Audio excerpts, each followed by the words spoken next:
Hello friends, आज मैं आपके सामने एक नया विषय लेकर प्रस्तुत हुई हूँ। कक्षा 10 का सूचना लेखन कैसे लिखा जाना चाहिए, उसके क्या रूल्स होने चाहिए, वो मैं आपको समझाने जा रही हूँ और मुझे उम्मीद है ये आप बहुत आसानी से लिख पाएंगे।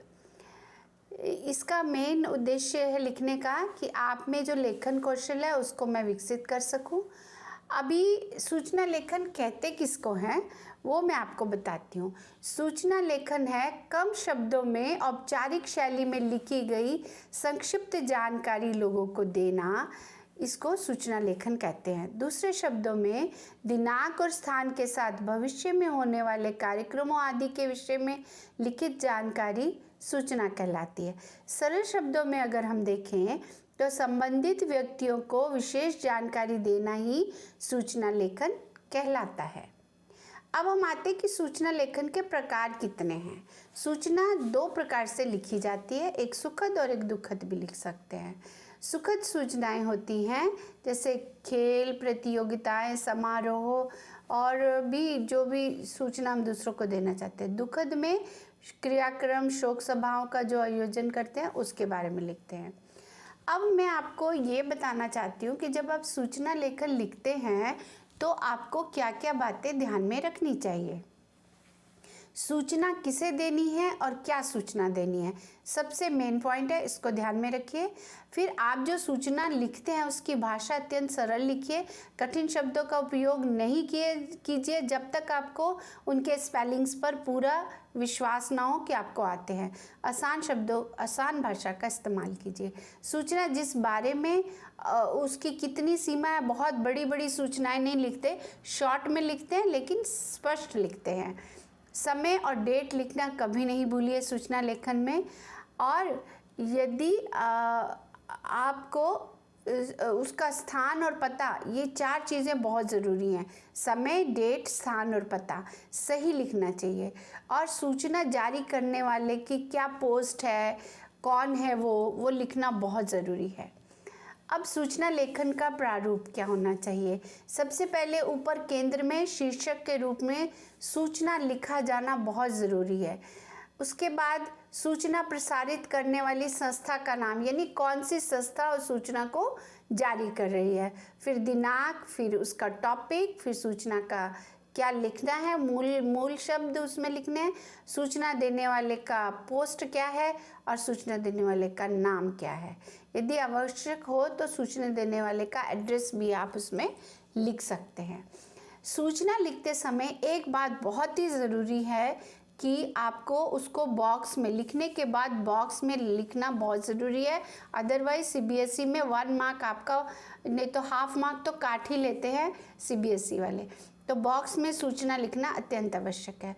अब कुछ उदाहरण के द्वारा मैं और आपको समझा सकती हूँ।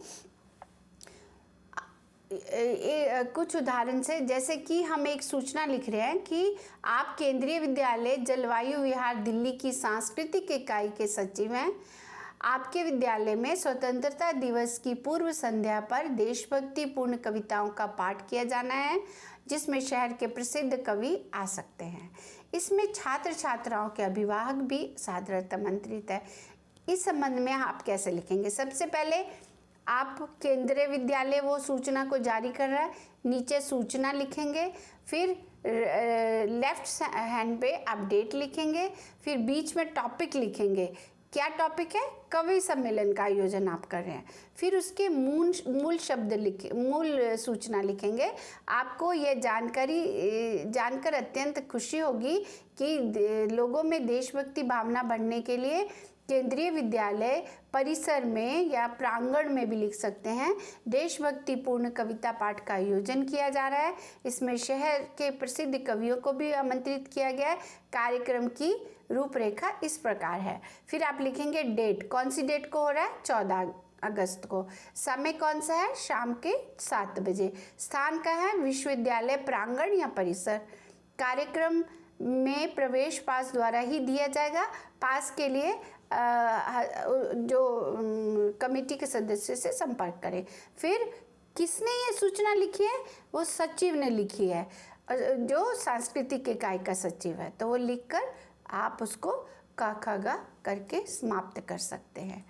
एक और मैं आपको एक और उदाहरण बताती हूँ, एक और सूचना देने की प्रयास करती हूँ। आप गांधी जयंती के अवसर पर आपके विद्यालय में स्वच्छता अभियान चलाने का निर्णय लिया गया है। इसके लिए सामने वाली बस्ती में साफ सफाई करने के अलावा लोगों को स्वच्छता के प्रति जागरूक करना है। तो अब सबसे पहले कौन लिख रहा है?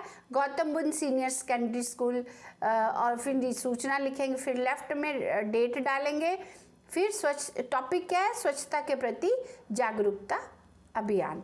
फिर लिखेंगे सभी छात्रों को सूचित किया जाता है कि गांधी जयंती के शुभ अवसर पर हम विद्यालय के सामने वाली बस्ती में सफाई अभियान चलाने एवं वहाँ के लोगों को सफाई के प्रति जागरूक करने का निर्णय लेते हैं। और यह कार्यक्रम प्रातः 9 बजे से 12 बजे तक चलेगा।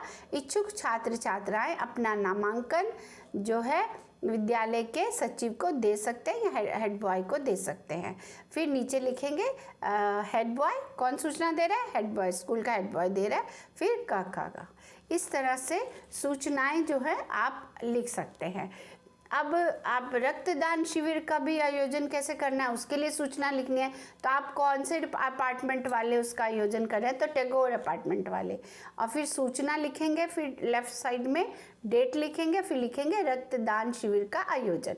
फिर आप लिखेंगे कि आप सभी को जानकर हर्ष होगा कि 2 अक्टूबर गांधी जयंती के अवसर पर हमारे अपार्टमेंट के सभी सदस्यों ने रक्तदान शिविर करने का आयोजन किया है। यह आयोजन दीनदयाल उपाध्याय हरिनगर अस्पताल के डॉक्टरों की देखरेख में किया जाएगा। रक्तदान के इच्छुक व्यक्ति 1 अक्टूबर को ही अपना नामांकन करवा दे। फिर आयोजन का दिन 2 अक्टूबर, टाइम 9 बजे, स्थान सामुदायिक भवन टैगोर अपार्टमेंट। और फिर लिखने वाला कौन है? सचिव है अपार्टमेंट का, तो सचिव का। इस तरह से हम जो सूचना जारी कर सकते हैं। तो आप अगर इन नियमों को ध्यान में देंगे तो छात्रों आप सूचना लेखन बहुत अच्छे से कर सकते हैं। धन्यवाद। अब मैं फिर आपको मिलूंगी किसी नए विषय के साथ। तब तक के लिए शुभ दिन।